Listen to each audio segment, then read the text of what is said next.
Hello guys, मैं बल्केश अपने YouTube channel Hindi class by Balkesh Pagadiya में स्वागत करती हूँ। गाइज, आज हम प्रयोग या रचना के आधार पर जो क्रिया के भेद हैं उनका उदाहरण सहित अभ्यास है वो करेंगे। पिछले वीडियो में हमने जो कर्म के आधार पर क्रिया के भेद थे, क्रिया को दो भागों में बांटा था, कर्म के आधार पर और प्रयोग या रचना के आधार पर। जो कर्म के आधार पर क्रिया के भेद थे, अकर्मक क्रिया और सकर्मक क्रिया, उनका अभ्यास है वो पिछले वीडियो में किया था। तो अकर्मक क्रिया में जिसमें कर्म नहीं होता और जो कर्ता का क्रिया का भार किसमें पड़ता है, कर्ता पर, वो होती है अकर्मक क्रिया। सकर्मक क्रिया जिसमें कर्म है वो रहता है और क्रिया का भार किसमें पड़ता है, कर्म पर। सकर्मक क्रिया में दो प्रकार की होती थी, एक कर्मक और द्विकर्मक। एक कर्मक में एक कर्म होता है, द्विकर्म में दो कर्म होते हैं। एक कर्मक में क्या का उत्तर मिलता है, द्विकर्मक में क्या हुआ है, किसको, दोनों का उत्तर है वो वाक्य में हमें मिलता है। अब हम देखेंगे प्रयोग या रचना के आधार पर क्रिया के भेद। इससे पहले गाइस, अगर आपने चैनल को अभी तक सब्सक्राइब नहीं किया है तो जल्दी से चैनल को सब्सक्राइब कर ले और वीडियो को ज्यादा से ज्यादा शेयर और लाइक है वो करें। अब देखते हैं प्रयोग और रचना के आधार पर क्रिया के भेद। सबसे पहले है प्रयोग और रचना के आधार पर क्रिया को कितने भागों में बांटा था, 6 भागों में बांटा था। तो सबसे पहले है सामान्य क्रिया, जहां वाक्य में केवल एक ही क्रिया का प्रयोग हो, वह कौन सी होती है, सामान्य क्रिया होती है। कि सामान्य क्रिया किसे कहते हैं, उसकी पहचान कैसे होगी, तो जहां वाक्य में केवल एक क्रिया का प्रयोग किया जाएगा वहां कौन सी क्रिया होगी, सामान्य क्रिया है वो होगी। जैसे हम उदाहरण देखें कि एक क्रिया का प्रयोग कैसे किया जाता है, पिताजी ने पत्र लिखा। अब देखो, पिताजी क्या कर्ता, पत्र कर्म और लिखा एक क्रिया है। तो इस वाक्य में एक ही क्रिया है, जिस वाक्य में एक क्रिया होगी वो कौन सा होगा, कौन सी होगी, सामान्य क्रिया। माताजी ने चाय बनाई, माताजी क्या कर्ता, चाय है कर्म और बनाई है क्रिया। अब इसमें भी एक ही क्रिया है, तो जहां एक क्रिया होगी वहां कौन सी होगी, सामान्य क्रिया होगी। वह आया, एक ही क्रिया है। बालक हंसा, एक ही क्रिया। तो जिस वाक्य में एक क्रिया होगी वह वाक्य होगा सामान्य क्रिया। एग्जाम में प्रश्न आ जाए कि पिताजी ने पत्र लिखा में कौन सी क्रिया है, जहां जिसमें एक क्रिया होगी सामान्य क्रिया। प्रयोग या रचना के आधार पर पिताजी ने पत्र लिखा में कौन सी क्रिया, तो क्या होगी, सामान्य क्रिया होगी। दूसरी है संयुक्त क्रिया। दूसरा प्रकार संयुक्त क्रिया, जो क्रियापद दो या दो से अधिक क्रियाओं के मेल से बनते हो वे संयुक्त क्रिया कहलाती है। संयुक्त क्रिया किसे कहते हैं, जो क्रियापद जिसमें दो या दो से अधिक क्रियाएं भी हो सकती हैं, उनके मेल से बने हुए होंगे वो कौन सी होगी, संयुक्त क्रिया है वो होगी। जैसे अध्यापक कविता पढ़ाने लगे। अब इसमें देखो, अध्यापक क्या है, कर्ता है और क्या पढ़ाने लगे, कविता। तो कविता क्या हो गई, हो गया कर्म हो गया, और पढ़ाने लगे। अब पढ़ाने भी क्रिया है और लगे भी क्रिया है, तो इसमें दो क्रियाएं आ रही है। तो जहां दो या दो से अधिक क्रियाएं होंगी वो क्रियापद कौन सा होगा, संयुक्त क्रियापद। आकाश में तारे निकल आए, निकल और आए दो क्रियाएं हैं। निकल एक क्रिया है और आए एक क्रिया है, ये भी क्रिया है और ये भी क्रिया है, दो क्रियाएं होगी। तो वाक्य में दो या दो से अधिक क्रियाएं होंगी, वो कौन सा वाक्य होगा, संयुक्त क्रिया का वाक्य है वो होगा। तो इसमें भी संयुक्त क्रिया है। रवि पाठ पढ़ने लगा, रवि करता है, पाठ कर्म है और पढ़ने और लगा, ये एक क्रिया है और ये एक क्रिया है। तो जिस वाक्य में एक क्रिया होगी वो होगी सामान्य क्रिया, और जिसमें दो क्रियाएं होंगी वो कौन सी होगी, संयुक्त क्रिया। अनिता खाना खाने लगी, कर्ता कर्म, ये भी क्रिया और ये भी क्रिया। जहां दो क्रिया है वो संयुक्त क्रिया। होती है। तो जहां एक से ज्यादा क्रिया होगी वो कौन सी होगी, कौन सा उदाहरण होगा, संयुक्त क्रिया का उदाहरण है वो होगा। उसमें कौन सी क्रिया होगी, संयुक्त क्रिया होगी। तो एग्जाम में क्वेश्चन पूछे अध्यापिका या अध्यापक कविता पढ़ाने लगा में प्रयोग या रचना के आधार पर क्रिया का भेद है, तो कौन सा होगा, संयुक्त क्रिया। और एक होगी तो सामान्य क्रिया। तीसरा है नाम धातु क्रिया। अब नाम धातु क्रिया किसे कहते हैं, मूल धातु को छोड़कर, जो मूल धातु होती है उसको छोड़कर अन्य शब्द जैसे शब्दादेश संज्ञा, सर्वनाम और विशेषण, इनकी कोई भी शब्दादेश, संज्ञा का अध्यय, सर्वनाम का अध्यय, विशेषण का अध्यय में प्रत्यय लगाकर बनाने वाली क्रिया कौन सी होती है, नाम धातु क्रिया है वो होती है। मूल धातु जैसे पढ़ है, गा है, खा है, जा है, इनको छोड़कर, ऐसे जो मूल धातु क्रिया होती है उनको छोड़कर अन्य जैसे संज्ञा से कोई बनता हो, सर्वनाम से बनता हो, विशेषण से बनता हो, और उनमें संज्ञा, सर्वनाम, विशेषण जो शब्द होते हैं उनमें प्रत्यय लगाकर जो क्रिया बनाई जाती है वो कौन सी होती है, नाम धातु क्रिया है वो होती है। जैसे हम कैसे बनाएंगे वो देखते हैं। पहला है लज्जा, एक सर्व विशेषण शब्द है लज्जा, तो लज्जा से लज्जाना, नाम धातु क्रिया क्या बनेगी, लज्जाना। शर्म से शर्माना। रंग एक संज्ञा शब्द है, रंग से क्या होगा, रंगवाना या रंगना।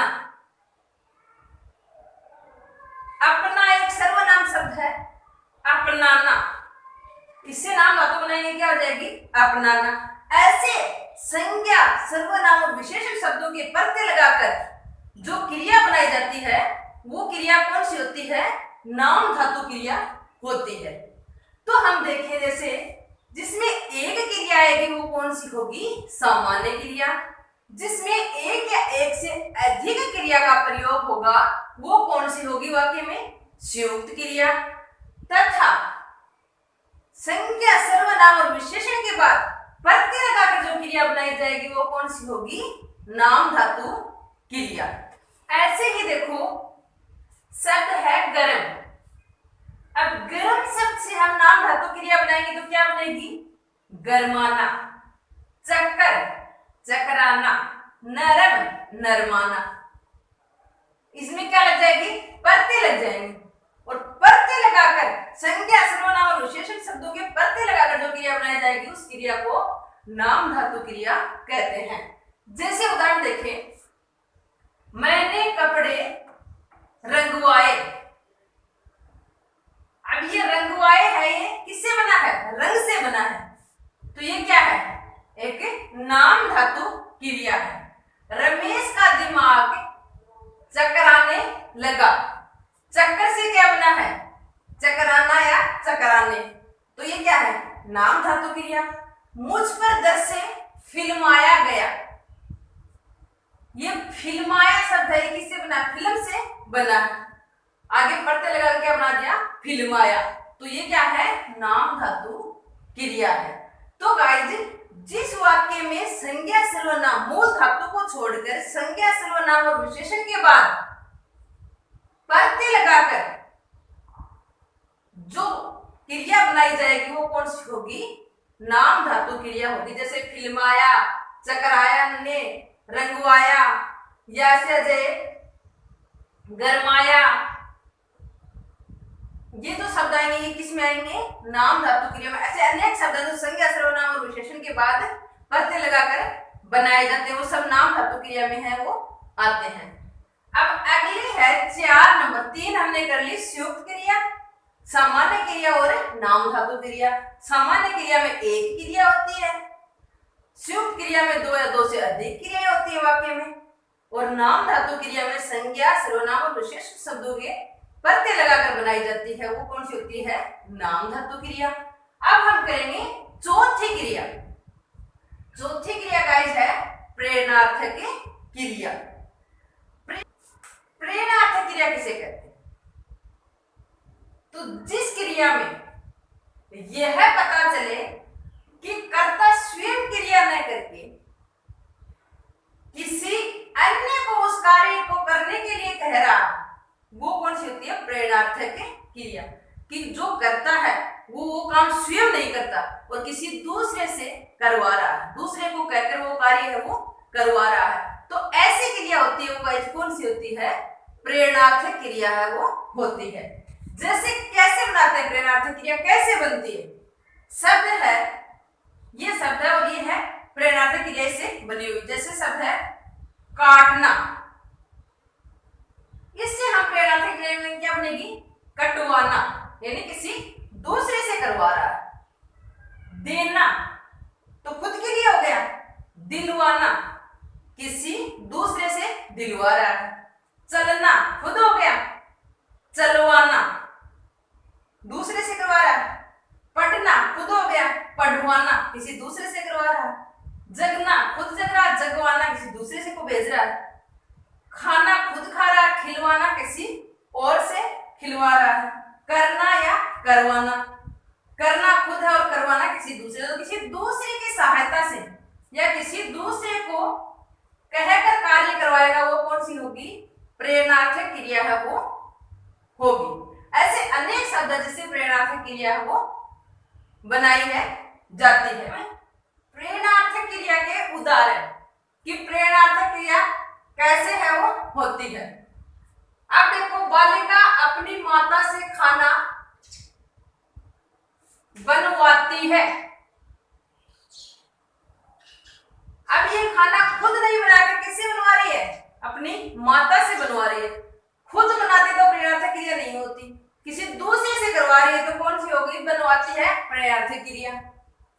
राजा सैनिकों से युद्धाभ्यास करवाता है, तो जहां राजा खुद करता तो प्रेरणार्थक नहीं होती, किसी दूसरे से करवाता है, तो ये करवाता क्या है?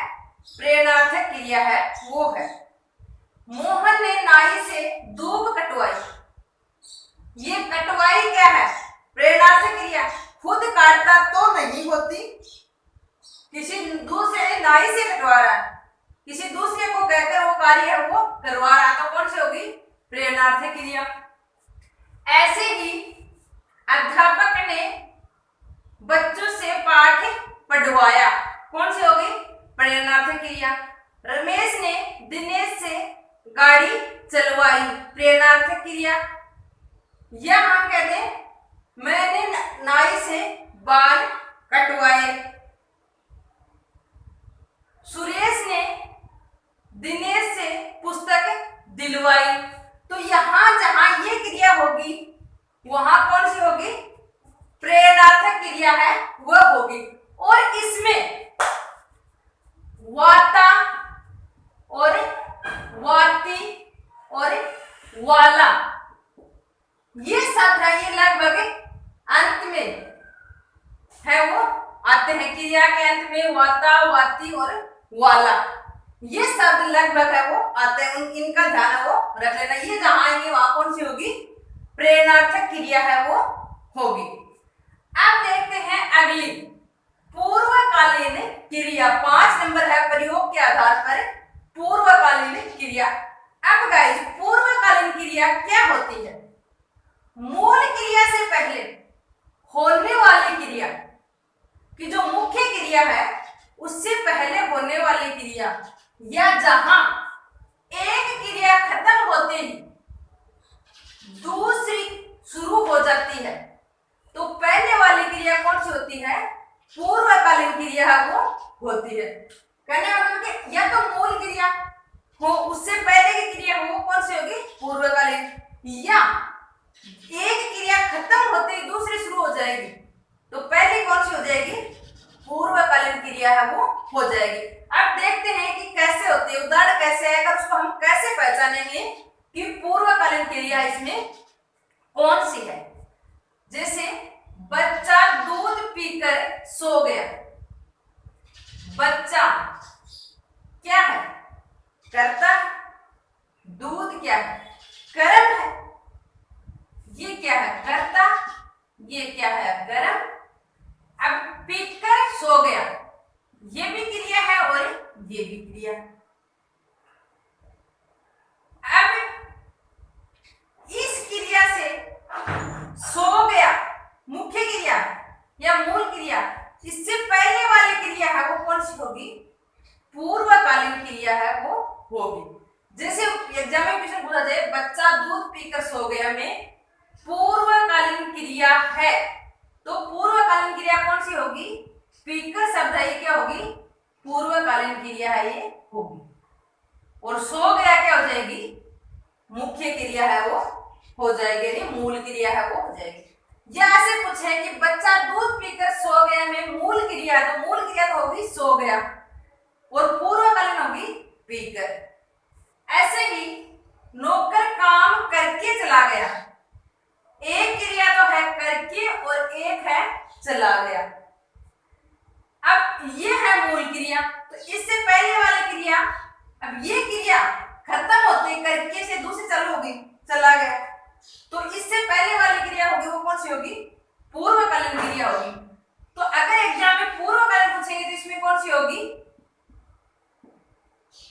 करके, और मूल क्रिया पूछेंगे तो क्या होगा, चला गया, तो पूर्वकालीन है करके। ऐसे ही बालक पुस्तक पढ़कर सो गया, बालक पुस्तक क्या कर्म, बालक क्या है कर्ता, पढ़कर है एक क्रिया और सो गया दूसरी क्रिया। अब पढ़कर ये क्रिया खत्म होते ही दूसरी शुरू हो गई सो गया, तो दूसरी शुरू हो गई तो पहले कौन सी होगी, पूर्वकालीन क्रिया है वो होगी। अगर पूर्वकालीन पूछेंगे तो इसमें कौन सी होगी, पढ़कर, और मूल क्रिया है सो गई। तो इन तीनों वाक्यों में पीकर, करकर और पढ़कर, ये तीनों क्या है, पूर्वकालीन क्रिया ये हैं। यानी एक क्रिया के खत्म होते ही दूसरी क्रिया, तो पहले कौन सी हो जाती है, पूर्वकालीन क्रिया है वो हो जाती है, या मूल क्रिया से पहले वाली क्रिया होती है वो कौन सी होती है, पूर्वकालीन क्रिया है वो होती है। तो इसमें एग्जाम से ऐसे पूछ सकते हैं कि निम्न में से इस वाक्य में मूल क्रिया कौन सी है या पूर्वकालीन क्रिया वो कौन सी है, तो मूल से पहले आएगी वो कौन सी हो जाएगी, पूर्वकालीन क्रिया है वो हो जाएगी। अब अगली लास्ट है वो है अपूर्ण क्रिया। तो गाइस अपूर्ण क्रिया किसे कहेंगे, जब क्रिया वाक्यों में प्रयुक्त होते हुए भी जो वाक्य का अर्थ है वो स्पष्ट नहीं कर पाते और उसको स्पष्ट करने के लिए अन्य शब्दों का प्रयोग किया जाता है, वो कौन सी होती है, अपूर्ण क्रिया होती है। व्याकरण की दृष्टि से वो वाक्य तो होता है लेकिन वो वाक्य है वो पूर्ण नहीं होता, तो जो वाक्य पूर्ण नहीं होता वो कौन सी क्रिया होती है, अपूर्ण क्रिया है वो होती है। इसकी डेफिनेशन पूछेंगे तो क्या होगी, जब क्रिया वाक्य में प्रयुक्त होते हुए भी अर्थ को स्पष्ट प्रकट नहीं कर पाती और उसके लिए अन्य शब्दों का प्रयोग है वो किया जाता है, वो है अपूर्ण क्रिया है वो होती है। अब हम देखेंगे कि अपूर्ण क्रिया के उदाहरण क्या है और कैसे पता लगेगा कि कौन सी क्रिया वो अपूर्ण क्रिया है। मोहन खरीद रहा है, वह है, राजीव गांधी भारत के थे, वह कुशल है, वह थे, रीता है, वह उपस्थित है। अब ये वाक्य तो है लेकिन ये है सही अर्थ को स्पष्ट नहीं कर पा रहे। अब इसके अर्थ को स्पष्ट करने के लिए हमें अन्य शब्दों की सहायता लेनी पड़ेगी। तो हिंदी में ये है और थे है, ये क्या है, अपूर्ण क्रियाएं हैं। जैसे मोहन खरीद रहा है, तो इसको पूर्ण करेंगे तो क्या होगा, मोहन फल खरीद रहा है, तो अन्य शब्दों का सहारा लेना पड़ा। मोहन क्या कर रहा है, फल खरीद रहा है, वह है, अब इसको पूर्ण करेंगे, वह ताजमहल है। अब ये है वो अर्थ दे रहा पूरा, कि वह है, वाक्य तो है लेकिन वह अर्थ नहीं दे रहा। अब वह ताजमहल है, पूरा अर्थ दे रहा है। राजीव गांधी भारत के थे। अब ये क्वेश्चन एग्जाम में आ जाए, राजीव गांधी भारत के थे, तो हमें पूछना इसमें कौन सी क्रिया है, तो इसमें सही अर्थ है वो स्पष्ट नहीं हो रहा। तो जहां सही अर्थ स्पष्ट नहीं होगा वो कौन सी होगी, अपूर्ण क्रिया होगी। अब राजीव गांधी भारत के प्रधानमंत्री थे, प्रधानमंत्री थे, राजीव गांधी भारत के प्रधानमंत्री थे। अब प्रधानमंत्री थे, अब ये वाक्य है, ये क्या हो रहा है, पूर्ण हो रहा है और उसका सही अर्थ है वो आ रहा है, वह कुशल है। अब ये वह कुशल है क्या है, तो यहां आ जाएगा वह कुशल अध्यापक है, अध्यापक, वह कुशल अध्यापक है। अब ये है वाक्य है, ये पूर्ण हो रहा है, ये है कुशल है वो अपूर्ण वाक्य था, तो जहां अपूर्ण वाक्य होगा वहां अपूर्ण क्रिया है वह होगी। वह थे, अब क्या थे वह खड़े थे या वह बैठे थे, वह पढ़ रहे थे, तब ये वाक्य वो पूर्ण हो जाएगा। रीता है, रीता क्या है, रीता खाना खा रही है या रीता पढ़ रही है या रीता खड़ी है। अब ये वाक्य वो पूर्ण हो रहा है, वह उपस्थित है। अब ये वाक्य पूर्ण नहीं हो रहा, कहां उपस्थित है वो, जैसे वह विद्यालय में उपस्थित है। अब ये वाक्य है वो पूर्ण हो रहा है कि वह विद्यालय में उपस्थित है। तो जहां वाक्य पूर्ण नहीं होगा, किसी अन्य शब्दों की सहायता से उस वाक्य को पूर्ण किया जाएगा, वह क्रिया कौन सी होगी, अपूर्ण क्रिया होगी। जो वाक्य सही अर्थ नहीं देगा, पूर्ण अर्थ नहीं देगा, उसमें उस क्रिया को हम अपूर्ण क्रिया है वो कहते हैं। अब ये वाक्य है हमारे पास, पिताजी ने पत्र लिखा। अब इसमें क्या है, एक क्रिया, ऐसे उदाहरण क्या कौन सा, अगर पिताजी ने पत्र लिखा तो इसमें एक क्रिया है, जहां एक क्रिया होगी वो कौन सी होगी, सामान्य क्रिया। रविता खाना खाने लगी, खाने और लगी दो क्रियाएं हैं, तो दो या दो से अधिक क्रिया होगी वो कौन सी होगी, संयुक्त क्रिया। मुझ पर दृश्य फिल्माया गया, फिल्म से क्या बना है, प्रत्यय लगाकर फिल्माया, तो कौन सी हो गई, नाम धातु, धातु क्रिया। रमेश से गाड़ी चलवाई गई, यानी खुद ने चलाकर किसी दूसरे से चलवाई गई, कौन सी हो जाएगी, प्रेरणार्थक क्रिया। दिनेश खाना खाकर सो गया, मुख्य क्रिया या मूल क्रिया से पहले जो क्रिया थी वो कौन सी होती है, पूर्वकालीन क्रिया, वह है। अब वाक्य अपूर्ण है तो कौन सी होगी, अपूर्ण क्रिया। वह लाल किला है, लाल किला है। अब ये वाक्य वो पूर्ण हो रहा है। तो ऐसे हमें उदाहरण आएंगे, उसमें कौन सी क्रिया उसकी पहचान करनी है। अब ये है खाकर सो गए, इसमें कौन सा क्वेश्चन पूछ लेंगे, मूल क्रिया कौन सी है और पूर्वकालीन क्रिया कौन सी है, तो हमें देखना है कि मूल से पहले आएगी वो पूर्वकालीन। अपूर्ण क्रिया में ऐसे वो वाक्य वो पूर्ण नहीं होगा, उसका अर्थ नहीं आएगा, वाक्य तो बना रहेगा लेकिन अर्थ नहीं आएगा, वो कौन सी जाएगी, अपूर्ण क्रिया। किसी दूसरे से कार्य करवाया जाएगा, प्रेरणार्थक क्रिया। संज्ञा सर्वनाम और विशेषण के बाद प्रत्यय लगाकर बनाई जाएगी, नाम धातु क्रिया। वाक्य में दो या दो से अधिक क्रिया बनी होंगी वो कौन सी होगी, संयुक्त क्रिया। और जिस वाक्य में एक ही क्रिया होगी वो होगी सामान्य क्रिया। तो गाइस आज हमने प्रयोग के आधार पर क्रिया के जो 6 भेद थे उनका एक एक करके सभी का उदाहरण सहित अभ्यास है वो किया है। हमने क्रिया के दोनों भेद, क्रम के आधार पर और प्रयोग के आधार पर दोनों का उदाहरण सहित अभ्यास है वो बहुत ही आसान तरीके से किया है।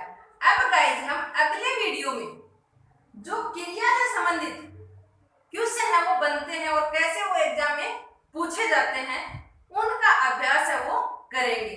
धन्यवाद।